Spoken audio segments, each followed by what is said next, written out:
আজকে আলোচনা করব মুসা আলাইহিস সালামের সুন্দর একটি ঘটনা নিয়ে, যেটা আপনাদের ভালো লাগবে ইনশাল্লাহ। হযরত মুসা আলাইহিস সালাম তিনি ছিলেন অত্যন্ত লাজুক, উন্নত চরিত্রের বৈশিষ্ট্য হিসেবে সর্বদা শরীর ঢেকে রাখতেন। কিন্তু বনি ইসরায়েলের কিছু লোক তার শারীরিক অবস্থা নিয়ে মিথ্যা অপবাদ রটনা করত। তারা ধারণা করত তার শরীরে কোনো ত্রুটি আছে। আল্লাহর পক্ষ থেকে একটি পাথরের মাধ্যমে তিনি সম্পূর্ণ নির্দোষ এবং শারীরিকভাবে নিখুঁত প্রমাণিত হন। আবু হুরায়রা রাদিয়াল্লাহু আনহু বলেছেন, রাসূল সাল্লাল্লাহু আলাইহি সাল্লাম বলেছেন, মুসা আলাইহিস সালাম অত্যন্ত লজ্জাশীল ছিলেন। সবসময় শরীর আবৃত রাখতেন। তার দেহের কোনো অংশ খোলা দেখা যেত না। শরীর উন্মুক্ত রাখতে তিনি লজ্জা বোধ করতেন। বনি ইসরায়েলের কিছু সংখ্যক লোক তাকে খুব কষ্ট দিত। তারা বলতো, তিনি যে শরীরকে এত বেশি ঢেকে রাখেন তার একমাত্র কারণ হলো তার শরীরে কোনো দোষ আছে।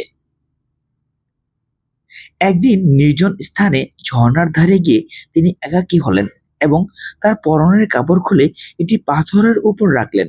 তারপর গোসল করলেন। গোসল সেরে যখনই তিনি কাপড় নেওয়ার জন্য সেদিকে এগিয়ে গেলেন, তার কাপড় সহ পাথরটি ছুটে চলল। এরপর মুসা আলাইহিস সালাম তার লাঠি হাতে নিয়ে পাথরটির পেছনে পেছনে ছুটলেন। তিনি বলতে লাগলেন, আমার কাপড়, হে পাথর, আমার কাপড় দাও। পরিশেষে পাথরটি বনি ইসরায়েলের একটি জনসমাবেশে গিয়ে পৌঁছল। তখন তারা মুসা আলাইহিস সালামকে বিবস্ত্র অবস্থায় দেখল আর বুঝে গেল তিনি আল্লাহর সৃষ্টির মধ্যে সৌন্দর্যে পরিপূর্ণ এবং তারা তাকে যে অপবাদ দিয়েছিল সে সব দোষ থেকে তিনি সম্পূর্ণ মুক্ত।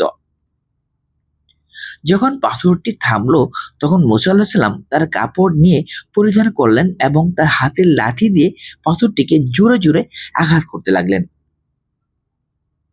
এতে পাথরটিতে ৩, ৪ কিংবা ৫টি আঘাতের দাগ পড়ে গেল।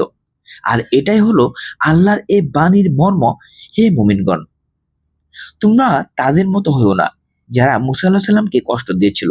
এরপর আল্লাহ তাকে নির্দোষ প্রমাণিত করেন তা থেকে, যা তারা রটনা করেছিল। আর তিনি ছিলেন আল্লাহর কাছে মর্যাদাবান। বুখারী।